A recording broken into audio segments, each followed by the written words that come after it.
ಅಹಿಂದ ಸಮ್ಮೇಳನ ಮಾಡ್ತಾವ್ರೆ ಮೈಸೂರಲ್ಲಿ ಜನವರಿನಲ್ಲಿ. ನನಗೆ ಅರ್ಥ ಆಗ್ತಾ ಇಲ್ಲಪ್ಪ, ಈ ಸಿದ್ದರಾಮಯ್ಯ ಕಾಂಗ್ರೆಸ್ಸು ಯಾವ ಪಾರ್ಟಿನಪ್ಪ ನೀನು? ಯಾವ ಪಾರ್ಟಿ? ಈ ಕಾಂಗ್ರೆಸ್ ಅನ್ನೋದೇ ಅರ್ಥ ಆಗಿಲ್ವಲ್ರಿ ನಿಮಗೆ? ನಿಮ್ಮನ್ನು ನಾವು ಕರ್ಕೊಂಬಂದ್ವಲ್ಲ ಕಾಂಗ್ರೆಸ್ಗೆ. ಕಾಂಗ್ರೆಸ್ಸೇ ಅಹಿಂದ, ಕಾಂಗ್ರೆಸ್ಸೇ ಅಹಿಂದ. ಯಾಕೆ ನೀವು ಕಾಂಗ್ರೆಸ್ಸಲ್ಲಿ ಇದ್ದವರಲ್ಲ, ಕಾಂಗ್ರೆಸ್ಸಿನ ಬೈದವರು ಉದ್ದಕ್ಕೂ. ಒಬ್ಬ ಕಾಂಗ್ರೆಸ್ ನಾಯಕನ ಕೈಗೆ ಅಥವಾ ಒಬ್ಬ ಕಾರ್ಯಕರ್ತನ ಕೈಗೆ ಭಾಷಣ ಮಾಡುವಂಥ ಒಂದು ಮೈಕ್ ಕೊಟ್ಟು ಅವನು ಎಲ್ಲಿ ಶುರು ಮಾಡ್ತಾನೆ? ಹರಿಜನ ಗಿರಿಜನರೇ, ಹಿಂದುಳಿದವರೇ, ಸಖತ್ ಖಾರ, ಬಣ್ಣ ಮತ್ತು ರುಚಿ ಆಚಿ ಚಿಲ್ಲಿ ಪೌಡರ್, ಅಲ್ಪಸಂಖ್ಯಾತರೇ, ರೈತರೇ, ಮಹಿಳೆಯರೇ. Congress itself Ahinda. ಅಹಿಂದ ಸಮ್ಮೇಳನ ಮಾಡ್ತಾರಂತೆ, ಕಾಂಗ್ರೆಸ್ ಬಾಗ್ಲಾಕಿಸ್ತಾರಂತೆ. ಹಾಕ್ಸಪ್ಪ, ನಿಮ್ಗೆ 7.5 ವರ್ಷ ನಿಮಗೆ ಮುಖ್ಯಮಂತ್ರಿ, 2 ಸಾರಿ ವಿರೋಧ ಪಕ್ಷದ ನಾಯಕ, ಹಣಕಾಸು ಇವೆಲ್ಲ ಆಗಿದ್ದಕ್ಕೆ ನಿಮಗೆ ಕಾಂಗ್ರೆಸ್ ಕೊಟ್ಟಕ್ಕೆ ಕಾಂಗ್ರೆಸ್ನ ಬಾಗ್ಲಾಕ್ಸ್ತೀಯಲ್ಲಪ್ಪ. ನಿನ್ಗೆ ಒಳ್ಳೇದಾಗಲಿ. ಕಾಂಗ್ರೆಸ್ನೇ ಬಾಗ್ಲಾಕ್ಸ್ತಾ ಇದ್ದಾರೆ ಸಿದ್ದರಾಮಯ್ಯ. ಇದು ನಾನು ಹೇಳ್ತಾನೆ ಇದ್ದೀನಿ.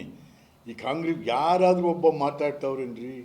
ಕಾಂಗ್ರೆಸ್ನವರು, ಹಳೆ ಕಾಂಗ್ರೆಸ್ನವರು ಒಳಗೆ ಕೊರಗ್ತಾವ್ರೆ. ಕಾಂಗ್ರೆಸ್ ಹೋಗ್ಬಿಡ್ತಲ್ಲ, ಕಾಂಗ್ರೆಸ್ ಹೋಗ್ಬಿಡ್ತು. ಎದ್ದು ಧೈರ್ಯವಾಗಿ ಮಾತಾಡೋ ಗಂಡಸ್ತನ ಇರೋನು ಯಾವನು? ಏನ್ರಿ ಬಂದಿರೋದು ನಿಮಗೆಲ್ಲ? ಎಂತೆಂಥವ್ರು? ಅಯ್ಯೋ, ಮೈಸೂರು ಯಾರು? ಸಾವುಕಾರ ಚೆನ್ನೈನವರು, HM ಚನ್ನಬಸಪ್ಪನವರು, ಎಂಥ ಪುಟ್ಟಸ್ವಾಮಿಯವರು, ನಮ್ಮ ನಂಜನಗೂಡಿನ ಇವರು ಶಿವಯ್ಯನವರು, ಎಂತೆಂಥ ಕಾಂಗ್ರೆಸ್ ನಾಯಕರು ಇಲ್ಲಿದ್ದರು ಅವರು ಮೈಸೂರಲ್ಲಿ. ದೇವರಾಜ್ ಅರಸ್.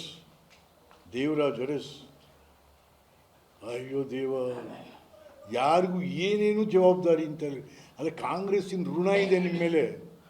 ಕಾಂಗ್ರೆಸ್ ನಾನು JDS ಅಧ್ಯಕ್ಷ ಆದಾಗಲೇ ಹೇಳಿದೆ. ನಾನು JDS ಅಧ್ಯಕ್ಷ ಆದಾಗಲೇ ನಮ್ಮ ಕೇಳಿದ್ರು ಪತ್ರಿಕೆಯವರು, ಜೆಂಡ ಹಿಡ್ಕೊಂಡು ಕೂತಿದ್ದೆ.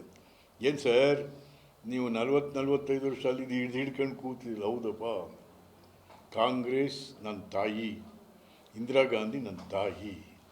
ಜೆಂಡರ್ ಇದಷ್ಟೇ, ಜೆಂಡ ಬದಲಾವಣೆ ಆಗ್ತಿರ್ತದೆ.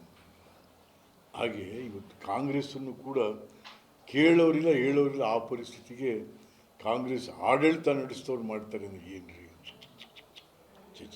ಇದು ಅವಮಾನ ಆಯಿತು, ಕಾಂಗ್ರೆಸ್ ಪಾರ್ಟಿಗೆ ಅವಮಾನ ಆಯಿತು. Thank you sir.